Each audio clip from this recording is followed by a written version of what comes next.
Perkenalkan, nama saya Muhammad Akiko Firgiklian dari Departemen Teknik Sistem Perkapalan. Perkenalkan, nama saya Saila Amru dari Departemen Sistem Informasi. Perkenalkan, nama saya Fabian Dewanto dari Departemen Teknik Sistem Perkapalan. Perkenalkan, nama saya Astrid Minendra dari Departemen Sistem Informasi. Perkenalkan, saya Felix Subiudeso Putra dari Departemen Teknik Sistem Kapalan. Perkenalkan, nama saya Nyoman Mahadiana Baskara dari Departemen Sistem Informasi. Perkenalkan, nama saya Raditya Haidar Maniswara dari Departemen Teknik Sistem Perkapalan. Perkenalkan, nama saya Bena Munte dari Departemen Teknik Sistem Perkapalan. Saya Akhtar Ziafaiza Robi dari Departemen Sistem Informasi. Perkenalkan, nama saya Muhkifar Armahli dari Departemen Teknik Sistem Perkapalan. Perkenalkan, nama saya Muhammad Dana Farisi dari Departemen Sistem Informasi. Perkenalkan, nama aku Muhammad Muzaki Arif Firdiansyah dari Teknik Sistem Perkapalan. Pancasila. Pancasila bukanlah sebuah hukum bangsa yang kaku, melainkan merupakan sesuatu yang dapat kita sebut sebagai kontrak sosial, yang lahir dari dinamika interaksi antar kelompok bangsa di Indonesia. Di fajar kemerdekaan tahun 1945, Pancasila hadir sebagai titik temu yang menjembatani berbagai kelompok yang ada antara kelompok nasionalis dan religius, di mana Pancasila menjadi sesuatu yang krusial dan berperan penting dalam mencegah disintegrasi di awal berdirinya negara Indonesia. Melalui visi besar para pendiri bangsa, Pancasila menjelma menjadi kekuatan yang meruntuhkan sekat-sekat kedaerahan dan juga ego golongan masing-masing, menyatukan ribuan suku ke dalam satu kesatuan yang menjadikan mereka masyarakat nasional yang berdaulat. Pancasila bukan hanya lahir di atas kertas, tapi juga merupakan respons nyata terhadap kepedihan situasi seperti ketimpangan ekonomi dan penderitaan panjang akibat kolonialisme yang telah kita alami. Sebuah komitmen bahwa kemerdekaan politik harus selalu bermuara pada keadilan sosial bagi seluruh rakyatnya. Hingga pada akhirnya, intisari Pancasila mengkristal dalam satu semangat gotong royong. Sebuah jati diri sosiologis yang menegaskan bahwa fondasi bangsa kita adalah kekuatan kolektif, sebuah kekuatan kebersamaan yang terus kita bawa dari ruang sidang sejarah hingga ke layar gawai masa kini.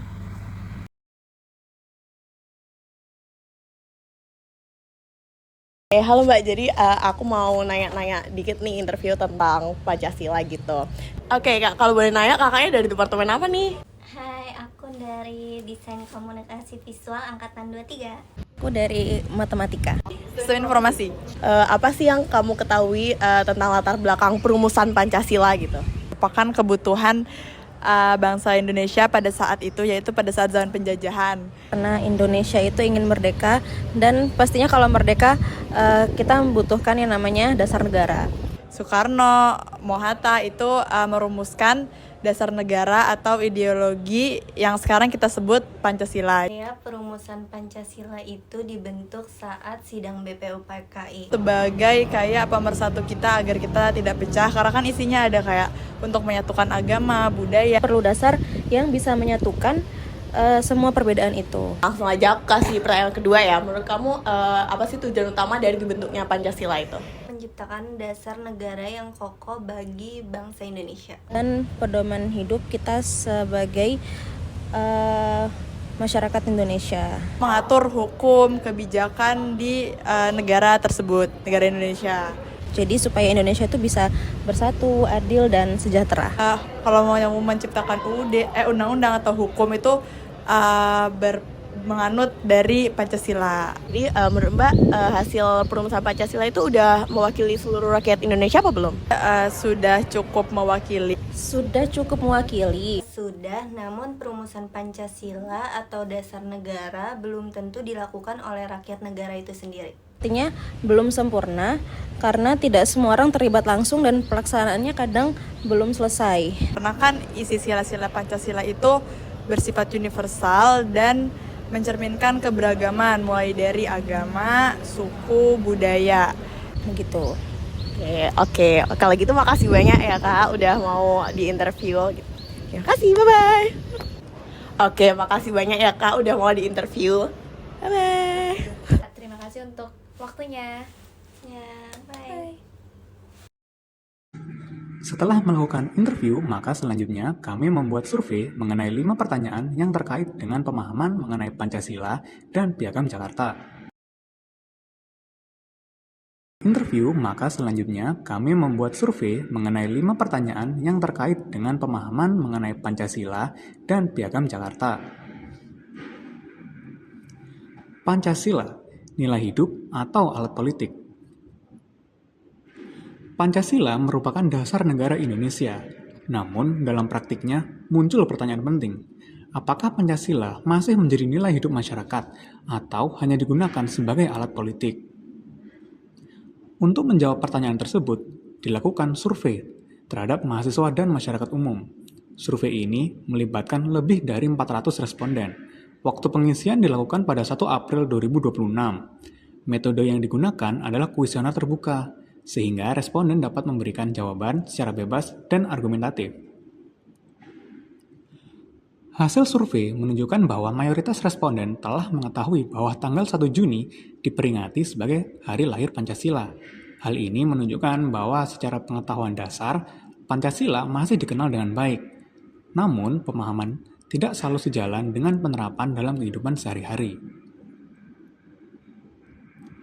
Ketika ditanya mengenai sila yang paling sulit diterapkan, mayoritas responden memilih sila kelima, yaitu keadilan sosial bagi seluruh rakyat Indonesia. Alasan yang paling sering muncul adalah ketimpangan ekonomi yang masih tinggi, penegakan hukum yang tidak merata, mengenai penghapusan 7 kata Piagam Jakarta. Mayoritas responden menyatakan setuju terhadap penghapusan 7 kata dalam Piagam Jakarta, karena dianggap sebagai langkah penting untuk menjaga persatuan bangsa yang beragam. Namun, sekitar 22% responden yang tidak setuju. Setelah dianalisis lebih lanjut, mayoritas dari kelompok ini sebenarnya tidak memahami secara penuh konteks pertanyaan yang diajukan. Hal ini menunjukkan bahwa tingkat literasi historis masih perlu ditingkatkan. Pada aspek ini, sebagian besar responden menilai bahwa Pancasila saat ini lebih sering digunakan sebagai alat politik. Pancasila sering muncul dalam konteks kampanye, debat publik, atau konflik ideologi. Namun, penerapannya sebagai panduan hidup sehari-hari dinilai masih belum konsisten. Meskipun demikian, masih terdapat sebagian responden yang melihat Pancasila sebagai nilai hidup yang tetap relevan. Hasil survei juga menunjukkan bahwa tidak semua responden merasa bebas untuk menyampaikan pendapat atau mengkritik kebijakan pemerintah. Alasan yang muncul antara lain, adanya tekanan sosial, rasa takut diserang, serta kekhawatiran terhadap konsekuensi tertentu. Kondisi ini menunjukkan adanya tantangan dalam penerapan nilai demokrasi yang terkandung dalam Pancasila. Beberapa responden menyampaikan pandangan secara langsung. Seperti contoh, Eno Adnilo menyoroti ketidakadilan dalam penegakan hukum. Fanya melihat bahwa Pancasila sering muncul dalam kepentingan politik. Dan Ahmad Gufron menekankan adanya kekhawatiran dalam kebebasan berpendapat. Kutipan ini memperkuat temuan utama dari survei. Berdasarkan hasil survei, terdapat beberapa isu utama. Pertama, masalah keadilan sosial masih menjadi tantangan utama. Kedua, nilai kemanusiaan di ruang digital mengalami penurunan, terutama dalam hal empati.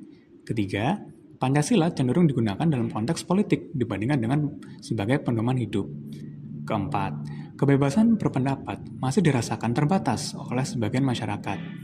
Namun, di sisi lain, nilai gotong royong dan solidaritas masih tetap hidup.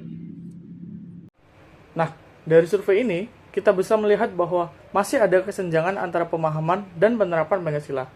Masyarakat pada dasarnya sudah mengetahui nilai-nilai Pancasila.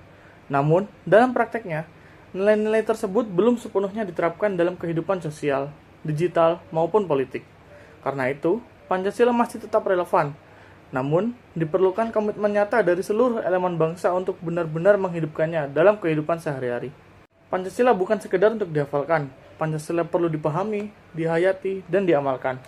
Karena pada akhirnya, masa depan Indonesia ditentukan oleh sejauh mana nilai-nilai Pancasila benar-benar kita jalankan.